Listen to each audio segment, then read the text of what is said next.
Iran, America, Keep America great. इन दोनों देशों के रिश्ते की शुरुआत दोस्ती से होती है, लेकिन आज एक दूसरे के जानी दुश्मन बने हुए हैं। For 40 years, Iran has been saying death to America. आज की कहानी में जानेंगे धर्म, सत्ता और एटम बम की कहानी। दुनिया में करीब 57 इस्लामिक कंट्रीज हैं, लेकिन क्यों अमेरिका ईरान से सबसे ज्यादा नफरत करता है? क्या है इसके पीछे कारण? इस कहानी को समझने के लिए हमें चलना पड़ेगा द्वितीय विश्व युद्ध के समय पर। We shall never surrender. और वहां से परत दर परत समझेंगे कि क्या हुआ अमेरिका और ईरान के बीच में। सेकेंड वर्ल्ड वॉर दुनिया की दो शक्तियों के बीच में हुआ, एक्सिस पावर और अलाइड पावर। एक तरफ थे वो देश जो ब्रिटेन का साथ दे रहे थे और एक तरफ थे वो देश जो जर्मनी का साथ दे रहे थे। उस समय ईरान के शासक रजा शाह पहलवी ने जर्मनी का साथ दिया और जर्मनी को तेल दिया, जर्मनी को संसाधन दिए, जर्मनी को सारी की सारी मदद करी। ये बात पसंद नहीं आई ब्रिटेन और रूस को। ब्रिटेन और रूस ने 1941 में ईरान के ऊपर अटैक किया और ईरान का शासक ईरान से भागकर दक्षिण अफ्रीका चला गया। ईरान के शासक के बेटे मोहम्मद रजा शाह पहलवी को 22 साल की उम्र में ईरान का शाह बना दिया गया। मोहम्मद रजा शाह पहलवी ये पूरी तरीका से प्रभावित था वेस्टर्न कंट्रीज से। वेस्टर्न कल्चर, वेस्टर्न खाना, वेस्टर्न पहनना, ये सारी चीजें इसे बेहद पसंद थी और ये व्यक्ति पूरी तरीका से इन्फ्लुएंस हो गया वेस्टर्न कंट्रीज के कल्चर से और ईरान की संस्कृति को धीरे धीरे खत्म कर दिया। ईरान के लोगों की संस्कृति पूरी तरह समाप्त हो चुकी थी। अब ईरान और अमेरिका एक दूसरे के घनिष्ठ मित्र थे। America gave us generous and valuable financial and military assistance. Iran और अमेरिका की दोस्ती बेहद करीबी की दोस्ती थी। अब इसके बाद आयोजित होती है ईरान में एक भव्य पार्टी।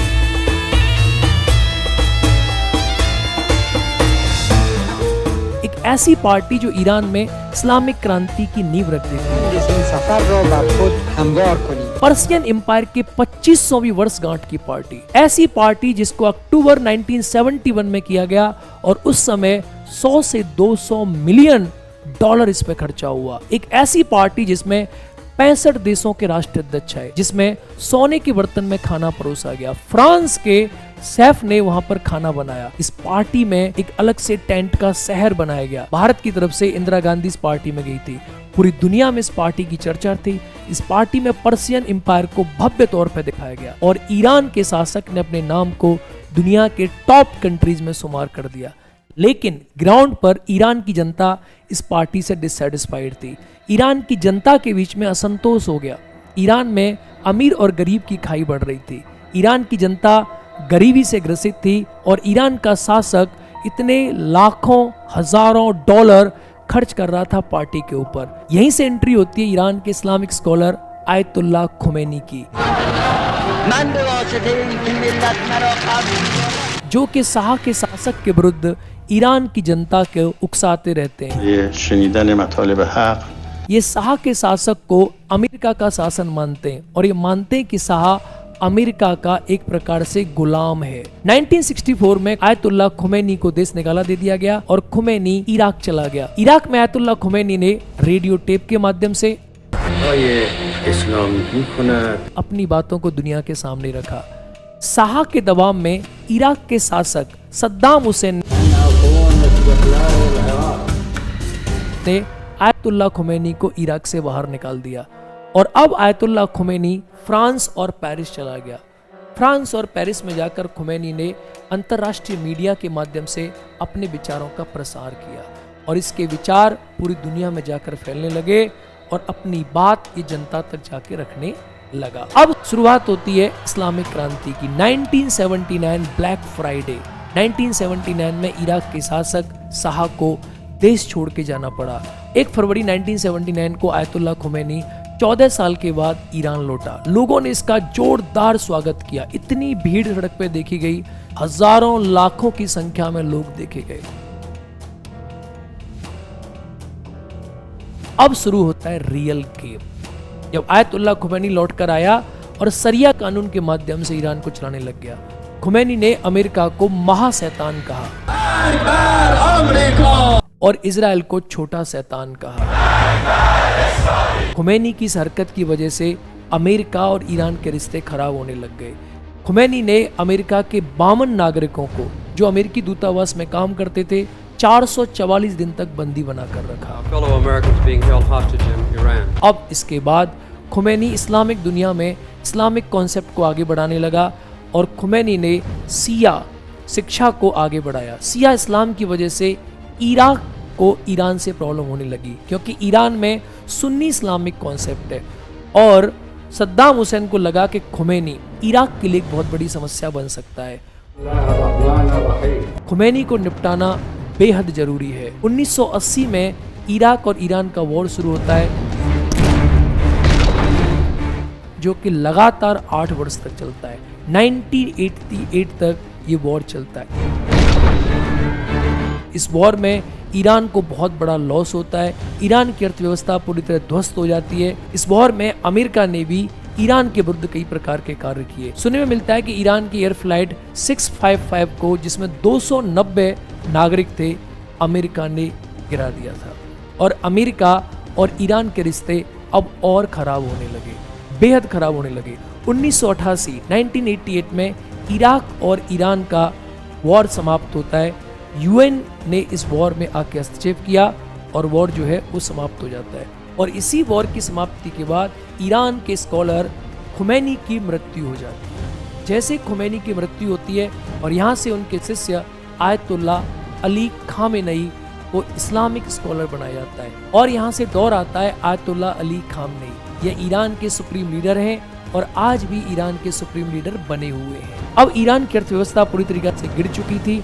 ईरान बहुत डाउन हो चुका था, लेकिन ईरान को ये समझ आता है इस वॉर के अंत के बाद कि दुनिया में परमाणु बम का बड़ा यूज है। ईरान को ये लगा कि अगर उसके पास परमाणु बम होता तो इराक को भी कंट्रोल कर सकता था और अमेरिका की नीतियों को भी कंट्रोल कर सकता था। अब इस युद्ध के बाद ईरान इस खोज में लग गया कि उसे परमाणु बम की टेक्नोलॉजी कहाँ से मिल सकती है। उस समय इस्लामिक देशों में परमाणु बम बनाने के पीछे पाकिस्तान लगा हुआ था और पाकिस्तान धीरे धीरे परमाणु बम की टेक्नोलॉजी का विकास कर रहा था। पाकिस्तान ने अपनी परमाणु बम की टेक्नोलॉजी बनाई। अब ईरान ये जल्दी से जल्दी चाहता था कि परमाणु बम बनाए और उधर इराक भी चाहता था कि परमाणु बम बनाए। ये बात अमेरिका को पता चली कि ईरान और इराक दोनों परमाणु बम बनाना चाहते हैं। अमेरिका के राष्ट्रपति जॉर्ज बुश ने यह साफ कर दिया कि वो परमाणु बम किसी को बनाने नहीं देंगे। और अमेरिका ने इराक पर 2003 में अटैक किया और इराक के परमाणु कार्यक्रम को पूरी तरह ध्वस्त कर दिया। और अमेरिका ने यह साफ कर दिया कि वो ईरान और इराक दोनों देशों को परमाणु बम नहीं बनाने देंगे। अब बारी आती है ईरान की। ईरान को लगता है कि अमेरिका उसके ऊपर अटैक करेगा। 2003 में ईरान के सुप्रीम लीडर खोमेनी ने एक फतवा जारी किया और उस फतवे में कहा कि एटम बम इस्लाम के पूरी तरीके से विरुद्ध है और उसने कहा कि ईरान कभी फ्यूचर में एटम बम नहीं बनाएगा। इस्लाम में एटम बम जो है वो हराम है और ईरान ने E3 यानी ब्रिटेन, फ्रांस और जर्मनी के साथ तेहरान समझौता साइन किया। दुनिया की सारी एजेंसीज आए और ये चेक करें कि ईरान किसी प्रकार का एटम बम की टेक्नोलॉजी नहीं बना रहा है। लेकिन इजराइल ये बार बार कह रहा था कि ईरान इस बात को लेकर झूठ बोल रहा है। ईरान एटम बम की टेक्नोलॉजी बना रहा है और सच यही हुआ। ईरान ने धीरे धीरे अपने यहाँ यूरेनियम एनरिचमेंट के प्रोग्राम को चालू रखा और धीरे धीरे यूरेनियम का एनरिचमेंट करता चला गया। 2008 में अमेरिका ने जांच की पॉसिबल मिलिट्री डायमेंशंस की और ये पाया कि ईरान अपने यहाँ यूरेनियम का एनरिचमेंट कर रहा है, जिससे वो परमाणु बम बनाने के रास्ते पर आगे है। 2010 में अमेरिकी राष्ट्रपति बने बराक ओबामा। बराक ओबामा ने ईरान पर सैंक्शंस लगा दिए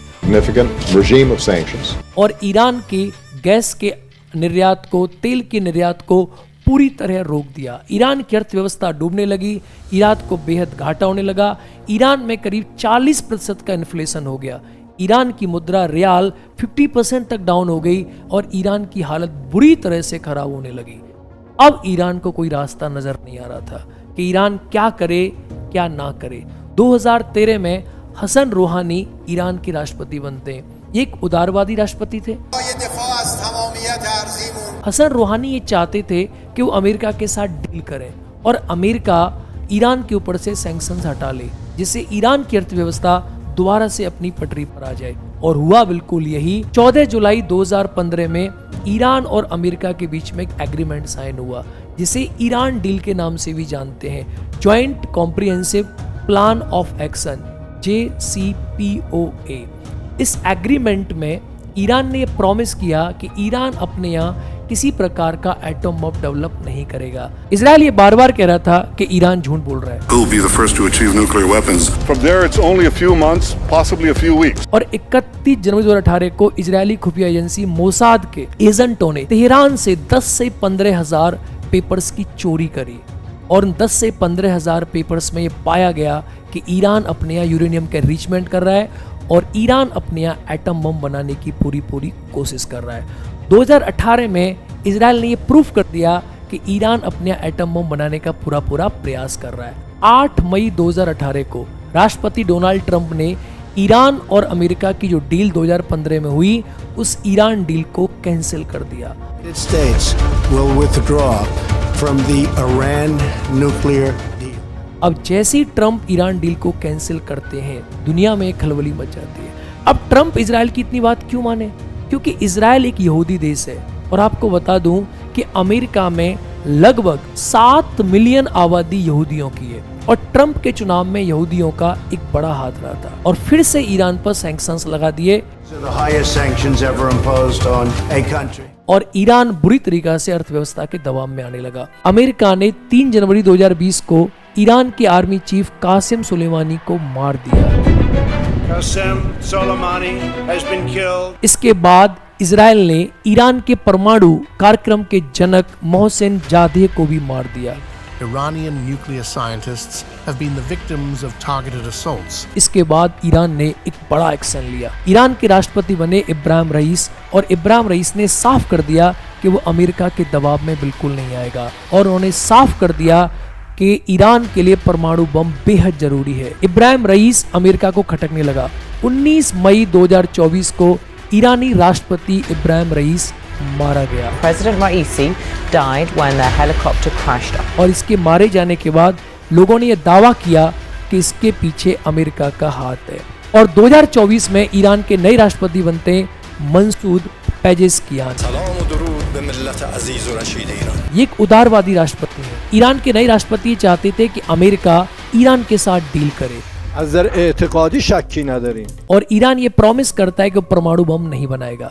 Nukes, so they are not developing nukes. Israel ये नहीं चाहता कि अमेरिका ईरान के साथ कोई डील करे। 13 जून 2025 को इजराइल ने ईरान पर अटैक किया और इजराइल ने दावा किया कि ईरान परमाणु बम बनाने से 2-3 दिन सिर्फ दूर था। Iran could produce a nuclear weapon in a very short time. अब ये लड़ाई बढ़ने लगी और इसमें एंट्री होती है अमेरिका की। अमेरिका के ट्रंप का स्टेटमेंट आता है कि ट्रंप ने ईरान के 3 परमाणु कार्यक्रम के अड्डों को पूरी तरीका से तबाह कर दिया। Precision strikes on the 3 key nuclear facilities in the Iranian regime, Fordo, Natanz and Esfahan. और ट्रंप अपनी स्टेटमेंट में कहते हैं, now is the time for the peace. Iran, the bully of the Middle East, must now make peace. अभी हाल ही में Trump ने Iran और Israel के वॉर को रुकवाने के लिए अपने एक्स पर पोस्ट किया है कि सीज फायर ईरान और इजराइल वॉर। एक व्यक्ति अपने एक्स पर #सीज फायर कितनी बार लिख सकता है? भारत चाहे पाकिस्तान हो, ईरान और इजराइल हो, हर बार ट्रंप आकर अपने एक्स पर पोस्ट करते हैं और सीज फायर का अनाउंस कर देते हैं। अब ये देखना होगा क्या वाकई में युद्ध रुकेगा या इसमें एक नया मोड़ लेगा, या पूरी दुनिया को सीज फायर के नाम पे मूर्ख बनाकर दोबारा से ईरान को बर्बाद करने की प्लानिंग करेंगे। अब देखना ये होगा क्या ईरान अमेरिका के दबाव में आ जाएगा। डोनाल्ड ट्रंप ने ईरान और इजराइल वॉर में रसिया और चाइना की चेतावनी के बाद भी एंट्री ली। क्या रशिया, चाइना, ईरान और नॉर्थ कोरिया, जिसे अमेरिका एक्सिस ऑफ ईवल कहता है, क्या वो एक्टिव हो सकता है? क्या एक्सिस ऑफ ईवल यानी बुरे राष्ट्रों का देश अमेरिका की नाक में दम कर सकते हैं? आपको इसके बारे में क्या लगता है? एक बार आप अवश्य कमेंट करके बताएं। ये वीडियो आपको कैसे लगी, इस वीडियो को आप शेयर करें, इस पर कमेंट करें। मुझे पूरी उम्मीद है कि आप ईरान और अमेरिका की इस पूरी कहानी को समझ चुके हैं कि इस पूरी की पूरी कहानी में क्या हुआ, कैसे ये धर्म सत्ता का युद्ध एटम बम तक आता है। ये पूरी की पूरी कहानी आप जान चुके हैं। जय हिंद दोस्तों।